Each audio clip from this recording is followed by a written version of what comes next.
Well, welcome back to Shane's Main Shop. Today, my mechanic brother is going to show you how to remove a battery from a Ford Ranger. Now, the only thing he did first before I got over here is he did loosen up the terminals to the battery cables on both of those and remove them. But that's it. Now, this is a 97 Ford Ranger, and we're going to show you how to get the battery out of it.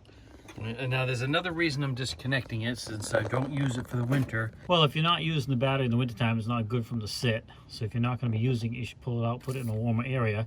However, in this particular case, we're going to use this battery in the plow truck. And that way it gets used all winter, not sitting around. And it saves us having to buy a battery for the plow for this winter. So as you can see, you just sprayed some WD-40 on that bolt down there that holds that little clip that holds the battery in. And so that needs to be removed first.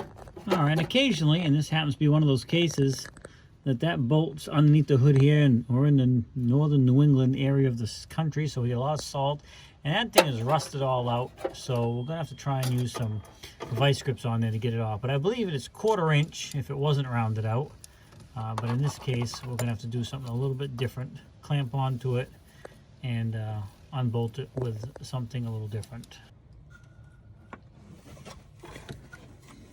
All right, so as you can see, we're just going to make little tiny turns so we get it loosened up with these vice grips, but it is turning, and it'd be wise if we could find a new bolt to replace that with. But sometimes you got to go to these measures to get these things out when they get a little rusty. The problem I had is this, over time, corrosion and rust have actually rounded out the top of this bolt down here. I could finish turning it by hand to pull it out. What you can't see underneath is it goes into a fixed nut, which probably has some issues of its own. So I'm going to take this out. It's a good thing it happened now before when I'll need to replace it, but you can see that it's rounded out. Let me take at least, then that little plastic piece comes out, which locks the battery in the bottom so it can't jump out of place.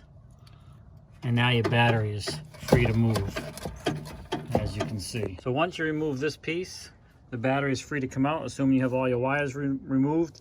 Now you just go ahead and grab the handle and you can just lift the battery right up out of there. So again, this is removing a battery from a 97 Ford Ranger with the 4-cylinder engine. Well, thanks again for swinging by Shane's Main Shop. I hope you liked that video. Make sure you come back. I have a lot more videos. But you know, there's another channel out there that's got a lot of videos as well, and a pretty good variety, and that is The Art of Doing. He has a nice variety of different topics he does. Really just trying to inspire people to try different things that they may not have tried before. This is Shane's Main Shop, but I want you to check out The Art of Doing.